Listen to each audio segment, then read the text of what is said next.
Media మిత్రులకు అందరికీ నమస్కారం. తెలంగాణ రాష్ట్రంలో జరుగుతున్నటువంటి అప్రజాస్వామిక పాలన, రేవంత్ రెడ్డి దౌర్జన్య కాండ,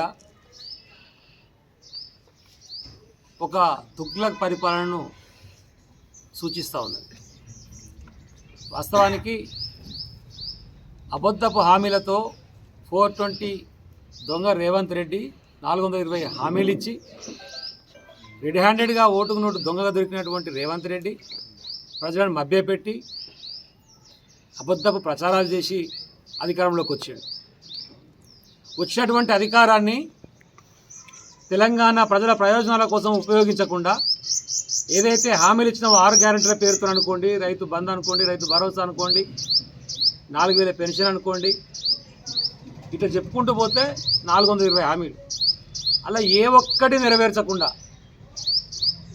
ప్రశ్నించేటువంటి గొంతుకలను నేను పాతి పెడతా, నేను నిర్బంధిస్తా, లేకపోతే ఏదో ఒక కేసు పెట్టి అక్రమ అరెస్టులు చేస్తా, ఆ స్థాయి కూడా దాటిపోయిన తర్వాత ఇంకా ఫ్రస్ట్రేషన్కి లోనై ఈ జిల్లా పార్టీ అధ్యక్షులు మాట్లాడితే జిల్లా పార్టీ కార్యాలయం మీద దాడి చేస్తా, మా రామకృష్ణ రెడ్డి గారు మాట్లాడితే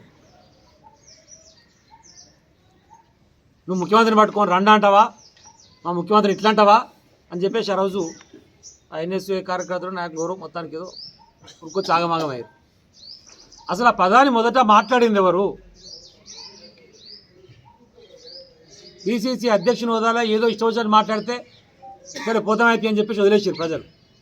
కానీ ముఖ్యమంత్రికి అవకాశం ఇచ్చిన తర్వాత ఇంత గొప్ప రాష్ట్రానికి ఒక ముఖ్యమంత్రి స్థాయిలో మాట్లాడకుండా, ఒక ముఖ్యమంత్రిగా మాట్లాడకుండా నోటికి వచ్చినటువంటి పరుష పదజాలంతో లాగులకు తొండలు వదిలిపెడతా, గుడ్డుడ వీక్తా, గోటిలు ఆడతా, పాతాలను పాతి పెడతా, ఆడవాళ్ళక గీడవాళ్ళతే ఫెయిల్ చేస్తా అని చెప్పేసి అన్ని రెచ్చగొట్టే వ్యాఖ్యానాలు చేస్తూ అటువంటి వాటిని ప్రోత్సహించింది మీ నాయకుడు.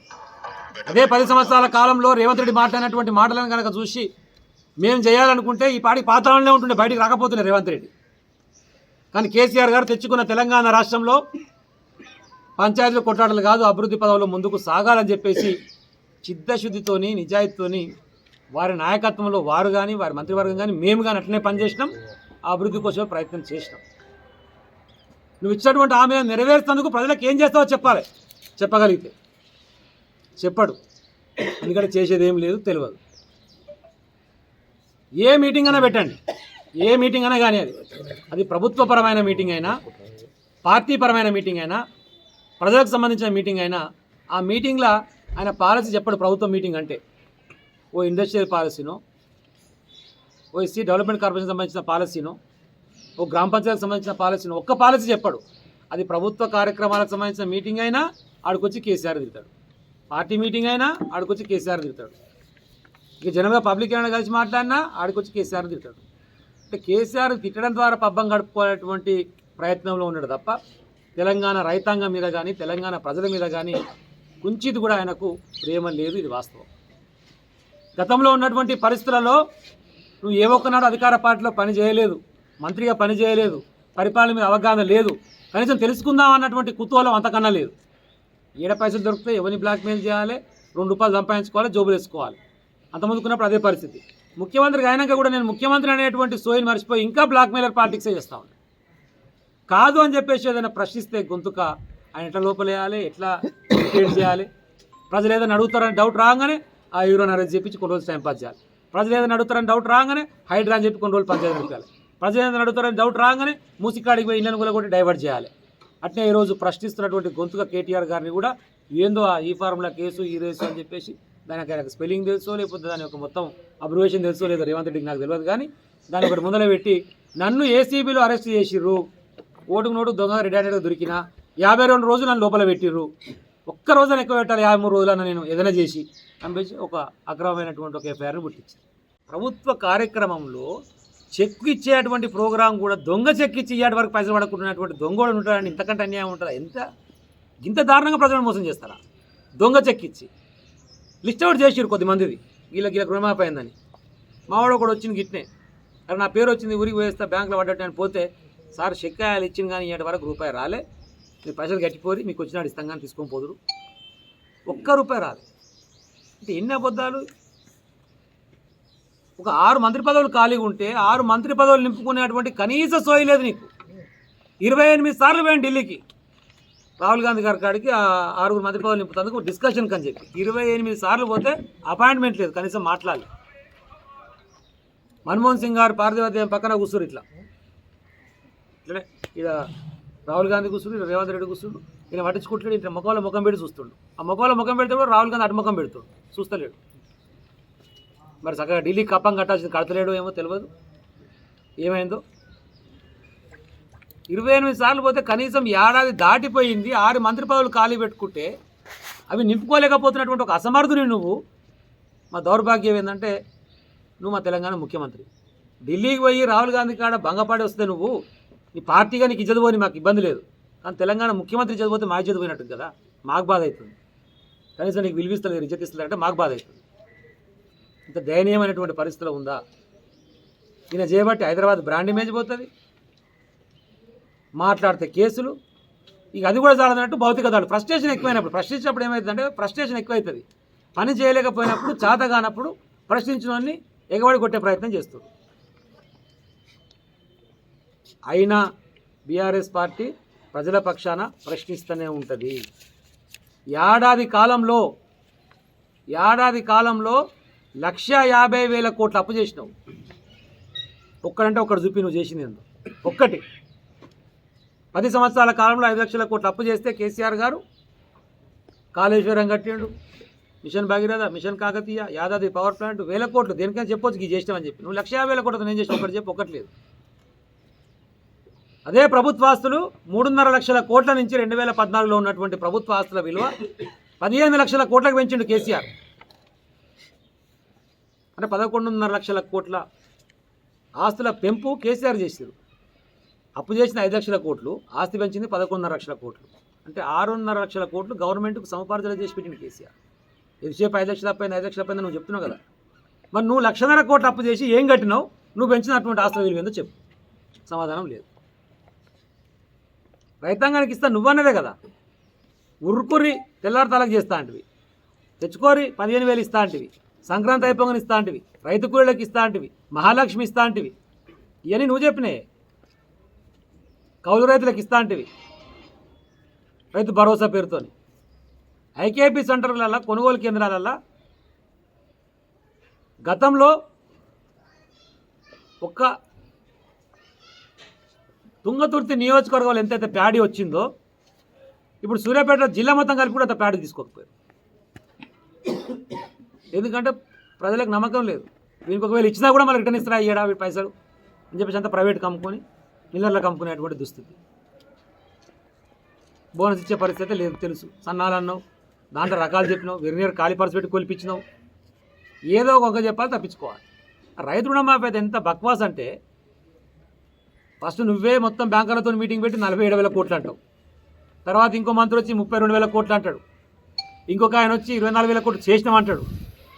ఇంకొక ఆయన వచ్చి 17,000 కోట్లు చేసినామంటాడు. భక్తి విక్రమార్క ప్రెస్ మీట్ పెట్టేమో అసలు నా దగ్గర నుంచి ఫైనాన్స్ మినిస్టర్ నేనే పైసలు ఇవ్వాల్సింది, ఇయ్యాటి వరకు 12,500 కోట్లు రిలీజ్ చేసినాం అని ఆయన అంటాడు. ఒక్కరు కూడా శృతి కలవదు. వాళ్ళ మంత్రివర్గం, అగ్రికల్చర్ మంత్రి ఒకటి చెప్తాడు, తుమ్మల గారు, ముఖ్యమంత్రి ఒకటి చెప్తాడు, ఫైనాన్స్ మంత్రి ఒకటి చెప్తాడు. ఏది కరెక్ట్ అంటే ఎవరు మాట్లాడరు. అయిపోయింది అని చెప్పేసి వాళ్ళ జబ్బ జరుపుకొని పోతారు. ఇప్పుడు మీరు నా ముందర ఉన్నటువంటి మీ దాంట్లో కూడా చాలా మందికి రైతు రుణమాఫీ ఆందోళన ఉంటారు. మీడియా మిత్రులు ఉన్నారు, మా దాంట్లో కూడా ఉన్నారు. అడిగితే చెప్పారు. ఎవరిని అడగాలో స్పష్టత లేదు. బ్యాంకర్ని అడిగితే అగ్రికల్చర్ అడగమంటారు, అగ్రికల్చర్ అడిగితే రెవెన్యూ అడగమంటారు, రెవెన్యూ అడిగితే మాకు సంబంధం లేదు కలెక్టర్ అడగమంటారు. ఎవరి దగ్గరికి పోవాలో తెలియదు. మళ్ళీ కొత్త నాటకం 21వ తారీఖు నుంచి మళ్ళీ గ్రామ సభలు. ఆ గ్రామ సభలలో మళ్ళీ దరఖాస్తులు పెట్టుది. నేను ఇందాక నాకు ఆడ మీటింగ్లో చెప్పొస్తున్నా. రేవంత్ రెడ్డి అంటాడు మళ్ళీ దరఖాస్తు పెట్టమంటే వానికే కొరకాసు పెట్టాలని చెప్పాడు. ఏం దరఖాస్తు? ఎన్నిసార్లు తీసుకుంటారు అన్న దరఖాస్తు? ఆల్రెడీ రైతు బంధు వేస్తూనే ఉంటుంది. అదే రైతు బంధును మళ్ళీ వేయాలి కదా. లేదు, నువ్వే ప్రజాపాలన దరఖాస్తులు తీసుకున్నావు, ఎక్కడ పోయినాయి? నువ్వేమన్నా సర్వే చేసినావు, ఎక్కడ పోయింది? మళ్ళీ దరఖాస్తులు ఏంటంటే కాలయాపన చేయాలి, టైంపాస్ చేయాలి. ఈ దరఖాస్తులు దేనికి? ఇదే రైతు భరోసాకు, ఇదే ఇందిరా మిన్లకు, ఇదే రేషన్ కార్డులకు. మొన్న అప్లై చేసిన మా కాడ 5,000 మంది అప్లై చేస్తే 200 మందికి వచ్చినాయి రేషన్ కార్డు. 4,800 మంది మరి వాళ్ళు ఏం చేస్తారో చూడాలి. ఇప్పుడు కనబడితే కొనుడే ఉంటుంది ఇప్పుడు కూడా. కాంగ్రెస్ పార్టీ నాయకులు రోడ్ల మీద. ఈ సంవత్సర కాలంలో మన నియోజకవర్గంలో కూడా ఒక్కటి కూడా కొత్త శాంక్షన్ రాలేదు. గతంలో మనం చేసుకొచ్చినటువంటి శాంక్షన్స్, మనం ఇచ్చినటువంటి పైసలకే మనం కొబ్బరికాయలు కొట్టిపోయిన వాటికే మళ్ళీ మన పేరు తీసేసి అలా పేరు రాసుకుని మళ్ళీ కొబ్బరికాయలు కొడుతుంది. ఇంతకంటే సిగ్గుమాలే చెరిగి కొట్టలేదు. ఒక్కటి కొత్త తీసుకురాడు లక్ష్యం చేయలేదు అభివృద్ధి. ఇంతకంటే గొప్పగా అభివృద్ధి చేసింది నేను ఒకటి చెప్పు. నేను నోటికి పెట్టి చెప్పమంటే ఏమైనా చెప్తారు. రోడ్ల విషయంలో కానీ, చదువు విషయంలో కానీ, కరెంటు విషయంలో కానీ, సాగునీరు విషయంలో కానీ, తాగునీరు విషయంలో కానీ ఎన్ని చేయాలని చేసినాం. ఒకటి చేయలేకపోతారు. ప్రజలకు ఒక విశ్వాసాన్ని తీసుకురాలేకపోతారు. దయచేసి రైతాంగానికి ఇబ్బంది పడే పరిస్థితి రాకుండా సకాలంలో ఎరువుల విషయంలో కానివ్వండి, సకాలంలో ఇవ్వాల్సినటువంటి నీళ్ళ విషయంలో కానివ్వండి, సకాలంలో ఇవ్వాల్సినటువంటి కరెంటు విషయంలో కానివ్వండి, సకాలంలో ఇవ్వాల్సినటువంటి పెట్టుబడి సహాయం విషయంలో కానివ్వండి, పండినటువంటి పంటను ఐకేపీ కొనుగోలు కేంద్రాల ద్వారా కొనుగోలు చేసి రైతాంగాన్ని ఆదుకునే విషయంలో కానివ్వండి, మీరు స్పష్టతని ఇవ్వలేకపోతున్నారు, రైతాంగానికి ద్రోహం చేస్తున్నారని చెప్పి 21వ తారీఖు నాడు కేటీఆర్ గారు కూడా నల్గొండ కేంద్రంలో రైతు ధర్నాకు పిలుపునిచ్చారు. మొన్న ఆల్రెడీ షాబాద్లు అయింది. ఆ షాబాద్లు అయిపోయిన తర్వాత మళ్ళీ ఇప్పుడు ఎల్లుండి 21 నాడు చెప్పారు. నేను మా పార్టీ శ్రేణులకు బీఆర్ఎస్ పార్టీ తుంగతుర్తి నియోజకవర్గం మా మోత్కూరు వాళ్ళకు కూడా విజ్ఞప్తి చేస్తున్నా. మనందరం పోయి ప్రజల పక్షాన, రైతాంగం పక్షాన కేటీఆర్ గారు ముఖ్య అతిథిగా ఇచ్చేసినటువంటి ఆ కార్యక్రమంలో భాగస్వాములై మన నిరసనను తెలియజేసినటువంటి అవసరం ఉంది. ప్రొటెస్ట్ తెలియజేయాలి, గవర్నమెంట్కి తెలవాలి.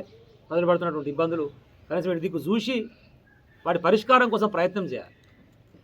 సంపద సృష్టించాలి, సంపద పెంచాలి, పెరిగినటువంటి సంపదలను ప్రజలకు పంచాలి. అసలు పెంచుడు ఎక్కడిది, పంచుడు ఎక్కడిది? గోర్లు అటే పోయినాయి, షాపులు అటే పోయినాయి, కళ్యాణలక్ష్మి తులం బంగారం అటే పోయింది, 2000 4000 అటే పోయింది, రైతు భరోసా అటే పోయింది. ఒక్కడంటే ఒకటి పాత ఇచ్చేటి కూడా ఇస్తలేదు. ఇంత దౌర్భాగ్యమైనటువంటి పరిస్థితి, దయనీయమైనటువంటి పరిస్థితి తెలంగాణలో కనపడతా ఉంది. ఇప్పటికైనా రేవంత్ రెడ్డి గారు ముందు బుద్ధి తెచ్చుకొని మీ నాయకులను ఒప్పించుకొని అర్జెంటుగా మంత్రివర్గాన్ని కంప్లీట్ చేసుకోండి. పరిపాలన ఇవ్వాల్సిన బాధ్యతలు వాళ్ళకి ఇవ్వండి. చేయాల్సినటువంటి విషయాల మీద సమీక్షలు నిర్వహించండి. ఒక్కదాని మీద సమీక్ష ఉండదు, ఒక్కదాని మీద సమీక్ష ఉండదు. మిషన్ భగీరథ మీద గతంలో వచ్చినటువంటి నీళ్ళు ఇవ్వాలి నేను అనుకుంటే ఇప్పుడు వస్తేప్పుడు వస్తే 20 రోజులు అవుతుంది సార్ నీళ్ళు వస్తలేవండి. మరి ఇంకా రేపు ఎండాకాలంలో పరిస్థితి నాకు అర్థం కావట్లేదు. ఇప్పుడే నీళ్ళు వస్తలేవండి. ఎస్ఆర్ఎస్పీ కాలాల మీద అక్కడ లొల్లే పెడుతురు రైతులు. ఇప్పుడు పోయి లైవ్ కూడా తీసుకోవచ్చు మనకు కొంతమంది. వారం బంద్ ఇస్తామంటారు. వారం రోజులు ఇస్తే ఒక దగ్గరకు వచ్చి ఆగిపోయినాక మళ్ళీ బంద్ చేసి వారం తర్వాత ఇస్తే మళ్ళీ గాడికి వచ్చి ఆగిపోతుంది. కింది పోతలేవు. ఇక వారం బంద్ ఎందుకు? దేనికి? ఎక్కువ అవుతలేవు కదా నీళ్ళు. కింద దాకా పోవాలంటే నువ్వు ఫోర్స్ వదిలిపెడితేనే కింద దాకా పోతాయి. అక్కడ 1800 క్యూసెక్లు అట్లా వదిలిపెడితేనే పైనుంచి కింది కూడా కష్టం. ఆయన 1000 క్యూసెక్లు వదిలిపెడితే ఎడ సరిపోతలేవు. ఏమైంది, ఎందుకు చేస్తారంటే ఈ గారు ఏమైందని మాట్లాడితే, సార్ మేము ఏం చేయాలి సార్, మా ఇండియన్ మాదంతా లెక్క రాసి మేము పైకి పంపుతున్నాం, కానీ అసలు మమ్మల్ని అడిగినోడు ఏం చేద్దామని చెప్పినోడు రివ్యూ చేసినోడు అని ఆయన అంటారు. ఇరిగేషన్ రివ్యూ చేయాలిగా, మంత్రి మనకానే ఉన్నాడు. ఏదేదో ఎప్పుడు వదిలిపెట్టాలి, ఎప్పుడు వదిలిపెడితే కిందికి నీళ్ళు పోతే రివ్యూనే లేదు, కనీసం అవగాహన లేదు, రివ్యూ లేదు. ఇగో మాత్రం పెద్దగా ఉంది, మాకు తెలియదా అని చెప్పేసి. నిజంగా కూడా తెలియదు వాళ్ళకి, ఎవరికి ఏం తెలియదనే విషయం కూడా వాళ్ళకి తెలియదు. అది పెద్ద సమస్య. మాకు తెలియదని తెలుసుకుంటాను, అందరికి తెలియాలని ఏం లేదు. తెలియకపోతే వరకు కూర్చుంటాం, ఇదేం చెప్పాను 2 రోజులు నేర్చుకుంటాం, కానీ నేర్చుకోవాలని తాపత్రయమే లేదు. ఏమైనా అదో ఏదో 10 రూపాయలు జమ అవుతున్నాయా, కాంట్రాక్టర్ పైలు ఇప్పించినామా, కమిషన్లు తీసుకున్నామా, ఇది ఒక్కదాని మీదనే కాన్సన్ట్రేషన్ తప్ప ఒకటి పని అయితే లేదు. ఒక్క పని. ఆలపాటి ఎమ్మెల్యేలు కూడా మొత్తుకుంటునేవారు. ఇక ఊగే లొల్లి పెడతారు అని చెప్పి నిన్నయాల వాళ్ళకు ఆఫర్ ఇచ్చారు ఎమ్మెల్యేలకు. ఏంటంటే 5 కోట్ల వరకు మీరు బిల్లు తెచ్చుకోవచ్చు. అంటే ఇప్పుడు ఏమైనా కాంట్రాక్టర్కి ఒక 5 కోట్లు వచ్చేది ఉందనుకో ఆ ఫైనాన్స్ డిపార్ట్మెంట్లో, ఈ ఎమ్మెల్యే తీసుకుపోయి ఇప్పిస్తే ఈయనకు పైసలు ఇస్తారు. ఇక పైసలు తీసుకొని తిరుగురా ఊరికే మనం దమ్దం చేయకూరి అని చెప్పి వీళ్ళకి ఆఫర్ ఇచ్చారు. ఇది వాళ్ళ పరిస్థితి, ఎమ్మెల్యేల పరిస్థితి. ఆ కాంట్రాక్టర్ పైసలు ఇప్పించుకొని కమిషన్ తీసుకొని తిరగాలి. ఇక ప్రజలు లేదు, ప్రజల సమస్యలు లేదు, 2 శాంక్షన్స్ తెచ్చేది లేదు, బాగుపరిచే ఉద్దేశం అంతకన్నా లేదు. మొత్తం నిర్వీర్యం అయిపోతుంది. చూస్తలేం. ఇప్పుడు వాడ ఏదో సిమెంట్ ఆఫీస్ కూడా తొక్కిస్తాడైనా నాకు కేసు పెట్టారు. మరి గిన్ని రెజినల్ స్కూల్లో ఎంతమంది చనిపోయారు? మనం ఊరి మీద పెట్టాలి కేసు. ఇప్పుడు మరి రేవంత్ రెడ్డి మీదనే కదా పెట్టాల్సిన కేసు మొత్తము. ఇంతమంది చచ్చిపోతుంటే భోజనం మంచిగా ఉంటలేదు, ఫెసిలిటీస్ మంచిగా ఉంటలేవు, ఏంది బాధ? 1000 గురుకుల పాఠశాలలు నిర్వీర్యం అయిపోతున్నాయి. ఏంటంటే వాళ్ళకి ఇంట్రెస్ట్ లేదు. ఈవెన్ గవర్నమెంట్ దవాఖానాలు మోత్కూల కూడా మీరు పోయి చూడు, గతంలో ఉన్నప్పుడు మంచిగా ఉంది, ఇప్పుడు మంచిగా ఉంది. నిజంగా రాయరు. వాళ్ళు నిజంగా మంచిగా రాయరు, నాకేం అభ్యంతరం లేదు. పేపర్లలో పట్టించుకుంటే వాళ్ళు లేడు. కనీసం దవాఖానాలలో మందులు ఇచ్చేటువంటి పరిస్థితి లేదు. ఇంతమందికి కొన్ని రకాల మందులు మనకు దవాఖానాలో దొరికేది. ఇప్పుడు మళ్ళీ సేమ్ బయట మెడికల్ షాప్ ఆడుకొని రాసి ఆడ తెచ్చుకోపోరు అంటారు. దీనికి కావాల్సిందే విద్యా వైద్య రంగం కదా మనకు. విద్యా వైద్య రంగం, తప్పితే అగ్రికల్చర్, ఇరిగేషన్, ఇవే మెయిన్. ఈ 4 కూడా కుంటుపడిపోయేటువంటి పరిస్థితి ఈ దరిద్రుడు రేవంత్ రెడ్డి పాలనలో మనకు కనపడుతుంది. నాయన ఇప్పటికైనా బుద్ధి తెచ్చుకొని ఈ కక్ష సాధింపు చర్యలు, రివెంజ్ పాలిటిక్స్, మన మహమూదలో ఒకటి చెప్తారు, ఈయన రేవంత్ రెడ్డి కాదు రివెంజ్ రెడ్డి, ఏవైనా వీడు కక్ష సాధింపు చర్యలు తప్ప పని చేస్తాడు పాడు చేస్తలేడు అని మావాడు ఇంకోటి చెప్పిండు, ఈ వరస్ట్ పాలనలో అరెస్టులు తప్ప ఏం లేదు ఈ జీవితం అని చెప్పి. ఈ అన్నీ బంద్ చేసుకొని తెలంగాణ రైతాంగానికి కావాల్సినటువంటి అన్ని విషయాల్లో స్పష్టత తెచ్చుకొని సాధ్యమైనంత తొందరలో సమస్యల పరిష్కారం కోసం ప్రయత్నం చేయాలని చెప్పి తెలంగాణ ముఖ్యమంత్రి రేవంత్ రెడ్డి గారికి ఈ మోత్కూరు వేదికగా నేను విజ్ఞప్తి చేస్తూ ఉన్నా. దయచేసి ప్రజలారా మీరు కూడా చూస్తూనే ఉన్నారు, ఎందుకంటే మాకంటే ఎక్కువ మీరే బాధపడుతున్నారు, భంగపడుతున్నారు, పొరపాటు చేసిన అనేటువంటి కళ్ళ ముందర కనపడుతుంది. ఇక వాళ్ళు తిట్టే తిట్లకైతే రేవంత్ రెడ్డికి సిగ్గుమానం వంటి పాటు గురేసుకొని చచ్చిపోవాలి, అట్లాంటి తిట్టు తిడుతున్నారు. నరమాలను కూడా ఇలాంటి శత్రువు కూడా ఇలాంటి బాధ రావద్దు పాపం. ఎక్కడ తిట్టు, ఎక్కడ కత్తిది, ఎక్కడ బాధ, చచ్చిపోవాలి దెబ్బకు. ఇప్పటికైనా బుద్ధి తెచ్చుకొని ప్రజల కోసం పనిచేసేటువంటి ప్రయత్నం చేయండి దయచేసి అని చెప్పేసి విజ్ఞప్తి చేస్తూ ఉన్నా. 21వ తారీఖు నాడు జరిగేటువంటి రైతు ధర్నాలో మనందరం భాగస్వాములు అవుదామని చెప్పేసి మన నాయకులందరినీ కూడా విజ్ఞప్తి చేస్తూ సెలవు. జై తెలంగాణ, జై తెలంగాణ.